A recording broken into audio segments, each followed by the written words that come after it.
Stand still, please, with a warrant! I'm embedded with the Merseyside police on a 6 AM drug raid in Kirby, on the outskirts of Liverpool.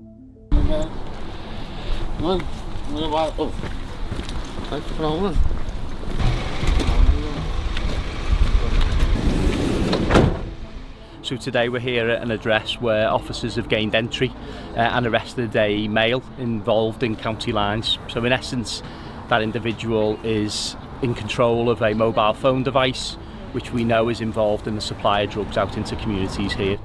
This isn't the first, and it certainly won't be the last. Our approach is absolutely this relentless pursuit of individuals involved in this type of crime. So the warning to people is stop now, otherwise you'll be getting an early morning knock like this and we'll be taking you away to custody and charging you and putting you before the courts and sending you to prison. September 6th, 2019, before the first light hit the streets, armed teams were already closing in. A phone network that controlled entire towns was about to be obliterated. Someone inside had betrayed the Syndicate, and violence was one heartbeat away. May through 2023, Birmingham. A shipment disguised as pomegranate juice hit a secluded depot. What looked routine was, in reality, the trigger detectives had been waiting years to pull. 2 operations. 2 ticking time bombs. 1 criminal machine worth more than £20 million.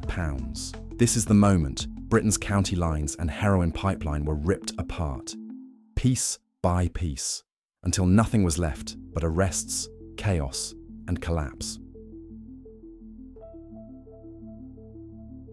Prior to examining the mechanics of the Echo line, we must comprehend the architects behind it, the individuals manning the phones, the logistics, and the brutality that sustained the operation.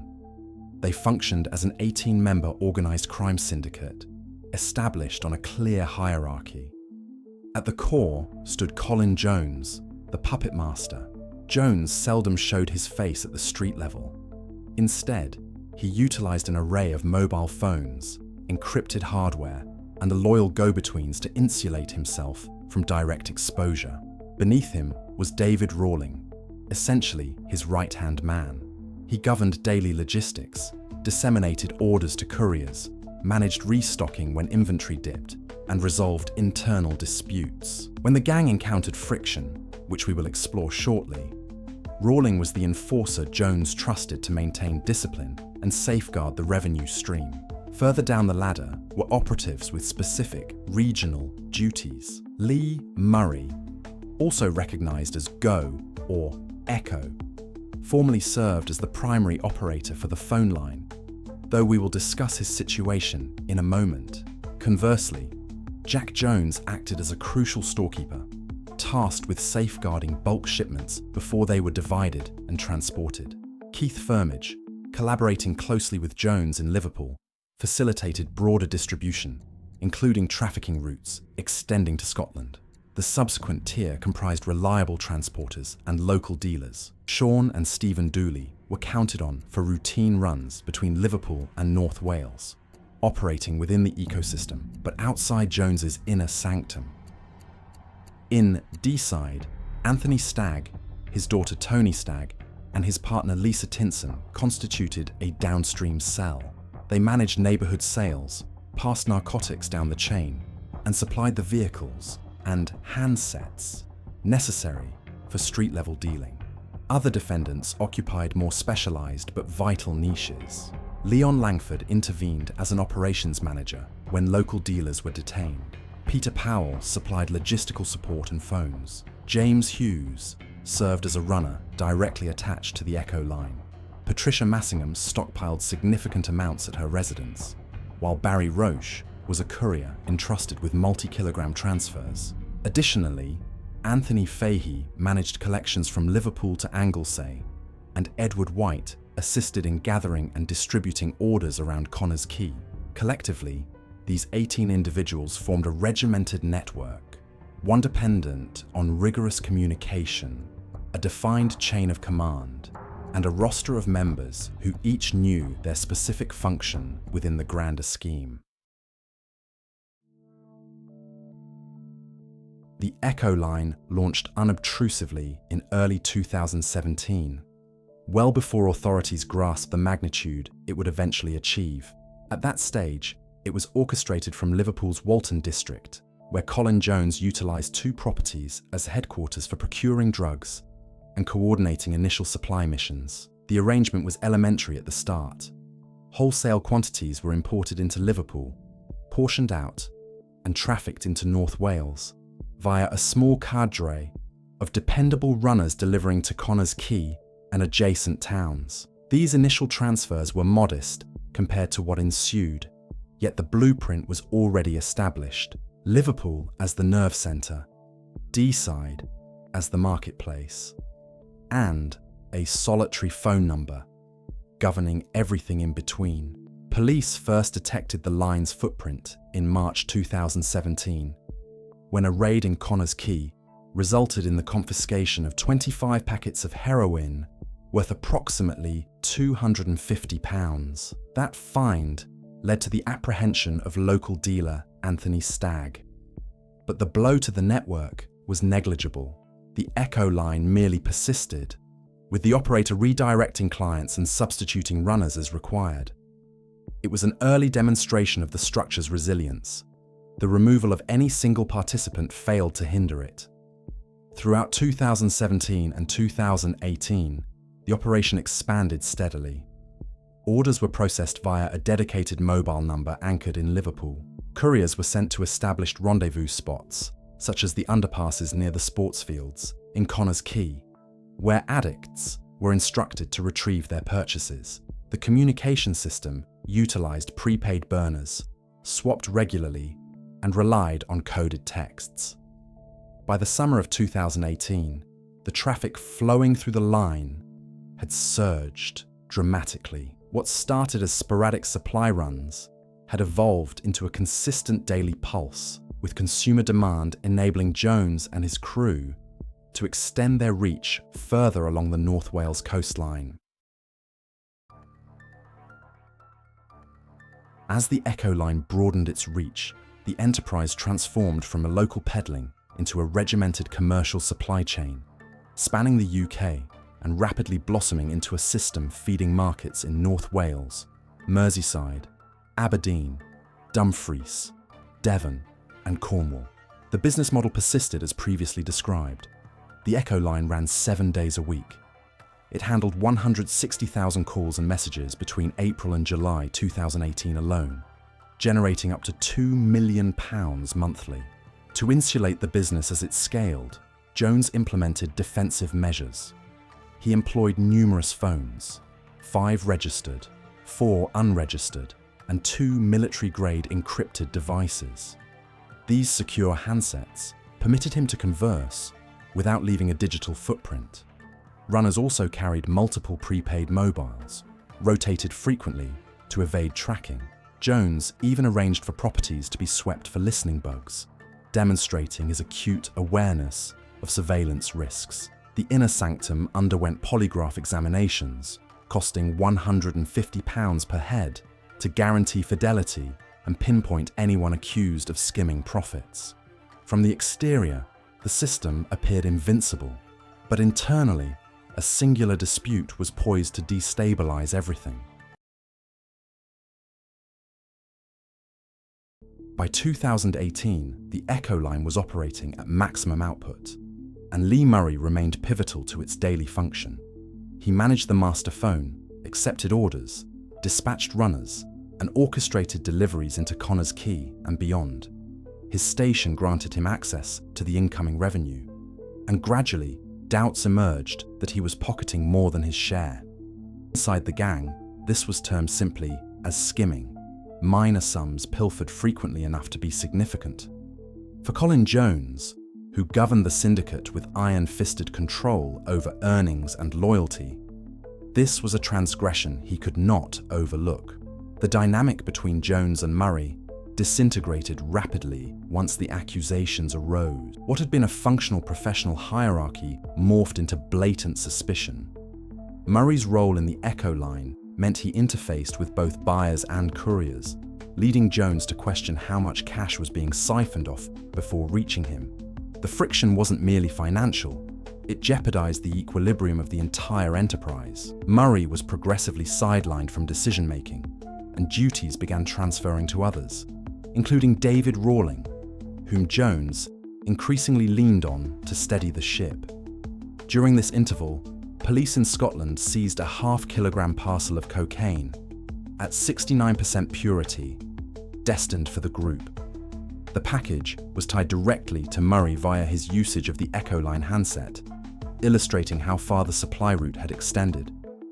It underscored his significance to the logistics and the volume at which the gang was trafficking.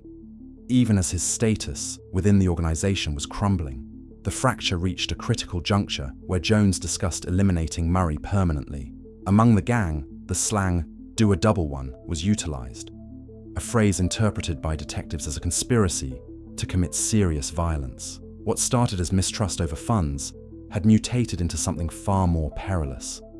And while none of them were aware yet, their dialogues at this phase were already being intercepted by police observing from the shadows. The pivot point arrived when officers covertly installed a listening bug inside David Rawling's blue Ford C-Max.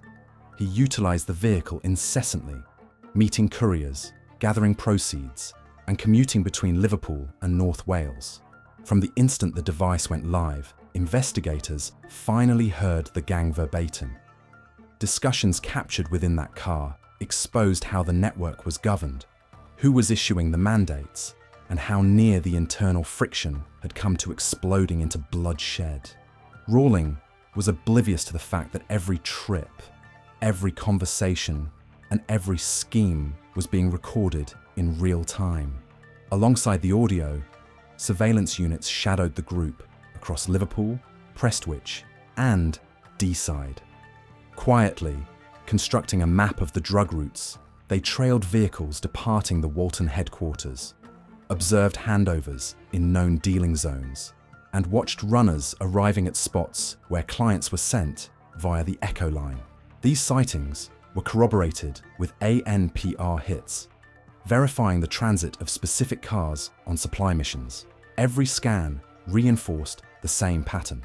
Mobile phone forensics further solidified the evidence. Detectives charted the Echoline's usage, connected call patterns to specific defendants, and linked particular handsets to trips already flagged by ANPR. The data revealed when the line was live, which numbers were accepting orders, and how frequently certain phones travelled alongside the transporters. Merged with the audio from Rawling's car, investigators could attribute voices to movements to specific ranks within the hierarchy. During the operation, officers also identified a mounting threat of lethal violence directed at Lee Murray. Regarding what we just covered, the intelligence collected was alarming enough that police issued a formal threat to life notice, warning Murray of his peril. That event confirmed to detectives that the syndicate was fracturing internally and that the dangers were escalating far beyond standard narcotics trafficking. By the time surveillance wrapped up, officers possessed the one element they had lacked for years: a transparent, unobstructed view into the core of the Echoline. It was sufficient to shift from observation to dismantling the network. The investigation transitioned from monitoring to enforcement on September 6, 2019, when synchronised morning strikes were executed across North Wales, Merseyside, and Scotland. Tactical teams hit simultaneously at residences associated with the Echoline's top brass, intending to cripple the network before any reaction could be mounted. In Deeside, officers breached addresses utilised as regional hubs. Meanwhile, in Liverpool, they targeted Jones's strongholds in Walton and other sites linked to stockpiling and adulteration. Police Scotland carried out warrants tied to the gang's northern distribution arm, including spots connected to the intercepted cocaine package. Throughout the searches, officers confiscated proof demonstrating the sheer size of the enterprise. In North Wales, they recovered cash totaling roughly £80,000, stockpiles of Class A narcotics prepped for street sale, and numerous burner phones connected to the Echoline's communication grid. Properties linked to Patricia Massingham had previously housed up to 8 kilograms of contraband. At locations tied to local peddlers, such as the Stags and Tinson, officers discovered wraps ready for vending, digital scales, cutting agents, and additional mobile hardware. In Liverpool, investigators once again unearthed mixing equipment, encrypted devices, and paperwork binding several defendants to the broader conspiracy. With the ringleaders in custody, the structure that had appeared so robust began to disintegrate. Interrogations with various defendants revealed that many were oblivious to the organization's full magnitude, only comprehending during the raids how vast the operation had become. The arrests eliminated the masterminds, the warehouse managers, the mules, and the operators in one decisive swoop. What ensued was the climax of years of case building, a moment where officers could finally display the hierarchy in its entirety and transfer the inquiry into the courtroom. The accused were presented before Mould Crown Court for a 3-day sentencing proceeding. The public gallery remained packed throughout, with detectives from North Wales Police, Merseyside Police, and Police Scotland in attendance to witness the conclusion of the investigation they had spent years assembling. The prosecution characterised the network as highly sophisticated and laid out all the evidence police had accumulated, which we have previously reviewed. Defence counsels presented mitigation arguments for each defendant. Several highlighted addiction struggles, deteriorating physical or mental health, or restricted roles within the larger framework.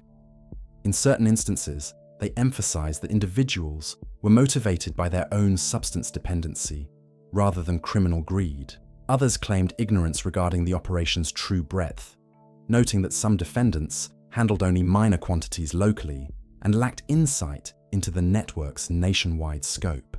Judge Nicholas Parry addressed the courtroom with distinct, stern comments. He depicted the enterprise as being of exceptional magnitude, noting its cross-border reach and the sheer volume of narcotics involved. He underscored the immeasurable damage inflicted upon communities in Deeside and across North Wales, emphasising that the Echo line had functioned with corporate-level efficiency, masking its dealings behind layers of telecommunications, couriers, and stash houses. When the final day of hearings wrapped up, the court addressed each defendant individually, defining their functions and the subsequent penalties. At the apex of the syndicate, Colin Jones received 21 years. 14 years were mandated for directing the drug supply conspiracy, with an additional 7 added for his role in the plot to cause grievous bodily harm, a reflection of both his leadership and the violence that had started to fester within the group. Beside him in the command structure, David Rawling was handed 15 years and 6 months. Murray himself was given 10 years, recognizing both the significance of his position early in the operation and the volume of supply tied to his phones. Further down the chain, those managing daily distribution received lengthy prison stints. Anthony Stagg was jailed for 4 years, while his daughter Tony Stagg also received a 4-year sentence. Lisa Tinson, a collaborator in their downstream activities, got 6.5 years. The Doolan brothers, Sean and Stephen, received 9 years and 8 years respectively. Jack Jones was imprisoned for 7.5 years. Among those connected to broader logistics, Keith Firmedge received 10.5 years, while Barry Roche was sentenced to 9 years. Patricia Massingham was given 4.5 years. Several defendants with more limited but still critical roles also faced custodial terms. Anthony Fahey received 6.5 years. Edward White was sentenced to 4.5 years. Peter Powell got 4.5 years, while James Hughes was also jailed for 4.5 years. In aggregate, the sentences delivered totaled 146 years and 9 months, marking the finale of one of the most significant organised crime inquiries ever pursued in North Wales. At the heart of the second case were Colin Bartlett, 54, and his son Lee Bartlett, 30, 2 men from Bordesley Green in Birmingham, who became the UK-based facilitators of a heroin pipeline extending directly from Afghanistan to the West Midlands. Unlike the chaotic grassroots networks seen in many domestic cases, this group operated through a shell corporation designed to mimic a legitimate importer of pomegranate juice. On paper, the business possessed a director, but the individual did not exist. The identity was fabricated to create a legal shield between the Bartletts and whoever controlled the supply chain abroad. The broader, organized crime group, still only partially mapped out, relied on shipping containers routed from Afghanistan, camouflaged as large-scale juice imports. The consignments were configured to look authentic, with thousands of bottles stacked inside commercial packaging. Concealed within this cargo was heroin suspended or blended into the pomegranate juice itself, permitting the narcotics to traverse international borders without drawing immediate scrutiny. While the Bartletts were not the masterminds of the entire Afghan to UK chain, they were crucial operational nodes on British soil, the individuals trusted to accept shipments, organise manpower to unload them, and ensure the drugs could be segregated from the legitimate product once inside the country. Their functions placed them firmly within the operational core of the organised crime group, even though the true upper hierarchy behind the Afghan supply route remains unidentified. The turning point occurred in May 2023, when a shipping container weighing 2.6 tons docked in Birmingham. According to the manifest, it was nothing more than a substantial consignment of pomegranate juice. However, NCA intelligence had already signaled that this shipment was distinct, and potentially the one that would unmask the pipeline. Inside the container were stacks of cardboard cartons, each packed with bottles of juice. To any layperson, it appeared bona fide, but dissolved within the liquid, and in some instances mixed directly into the bottles, was over 420 kilograms of heroin, a haul with a street value exceeding £20 million. This wasn't contraband stashed in secret compartments. It was integrated into the cargo itself, designed to be chemically extracted post-arrival. Anticipating something major, the NCA had already prepped a surveillance operation centering on the shipment. Officers scrutinized the journey, tracked its arrival, and positioned themselves to watch whoever arrived to offload it. The intelligence landscape suggested that the individuals receiving the container were linked directly to the UK distribution arm of the Afghan supply chain, and this delivery would finally force them into the light. When the container was finally cracked open in Birmingham, the NCA was already deployed. 11 paid workers had been hired to assist in unloading the freight. Ordinary labourers with no concept of what was concealed inside the cartons. Their presence lent the entire scene the facade of a routine commercial delivery, which is precisely what the crime group intended. From a concealed observation post, NCA officers watched in real time as the Bartletts and the crew began removing the pallets of pomegranate juice. Every motion was scrutinised. Who touched what? Who issued commands? Who seemed to be orchestrating the process? The officers waited for verification that the men on site were directly tied to the receiving end of the smuggling pipeline before interceding. The moment arrived swiftly. As the unloading progressed, officers witnessed enough to corroborate the Bartletts' complicity. That was when the call was made. Officers swooped in decisively, encircling the site and bringing the operation to an abrupt halt. Colin and Lee Bartlett were apprehended at the scene, while the 11 labourers were briefly detained, interviewed, and subsequently released after it became evident they were not knowingly involved. Inside the container, investigators seized the entire shipment, blended in such a manner that only chemical processing could isolate the narcotic. The seizure confirmed the magnitude and sophistication of the smuggling technique, making it one of the more unique concealment methods encountered by the NCA. In the immediate aftermath, the container was hauled away for forensic analysis, and the Bartletts were taken into custody. With the arrests executed and the drugs secured, the NCA now possessed concrete proof linking the suspects to the UK terminus of the Afghan import pipeline, and the investigation entered its final stage.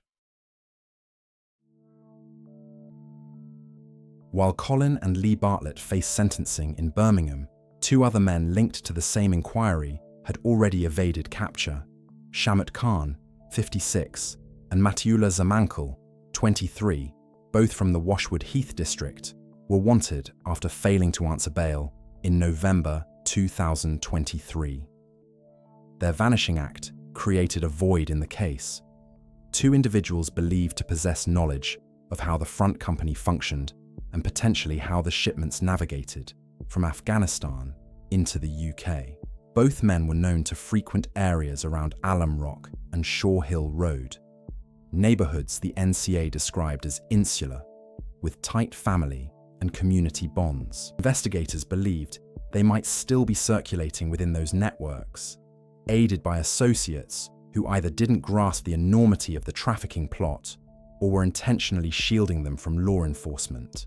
What made the manhunt more pressing was the suspicion that Khan and Zamankel were not peripheral figures. Their connections to the logistics side of the Birmingham operation suggested they played a part in the movement or reception of shipments. Their refusal to return to court raised the probability that they knew the net was closing in. The NCA broadcasted a public appeal, warning that anyone assisting the fugitives, whether by providing housing, transport, or simply hiding their location, risked being arrested themselves. The Bartlett case reached its finale in 2 phases. First came the August 2025 verdict, when a jury at Birmingham Crown Court found both Colin and Lee Bartlett guilty of participating in the criminal activities of an organised crime group. The Crown presented its argument regarding their involvement in the gang's operations, outlining their specific functions. However, the jury did not find sufficient evidence to convict them of playing any role in the international importation aspect of the scheme. They were subsequently cleared of conspiracy to evade the prohibition on importing controlled drugs. The evidence determined that their roles were more restricted in scope. They acted at the UK end of the line, receiving and unloading the freight once it landed in Birmingham. Their level of involvement was identified as hands-on operational support rather than any form of strategic or managerial oversight. Their sentencing hearing occurred in November 2025. Although the heroin haul exceeded £20 million in street value, the sentencing exercise focused strictly on the offences the jury had found proven. This is where the court delivered suspended sentences. 24 months for Colin, 18 months for Lee, both suspended for 2 years. The rationale, while not extensively detailed in reports, reflected the fact that they had not been convicted of organising or directing the smuggling route. What is your perspective on these cases and the sentences? Let us know your thoughts in the comments section. We'd love to hear your analysis. And if you found this breakdown informative, ensure you like the video, subscribe to the channel, and activate notifications so you don't miss the next episode.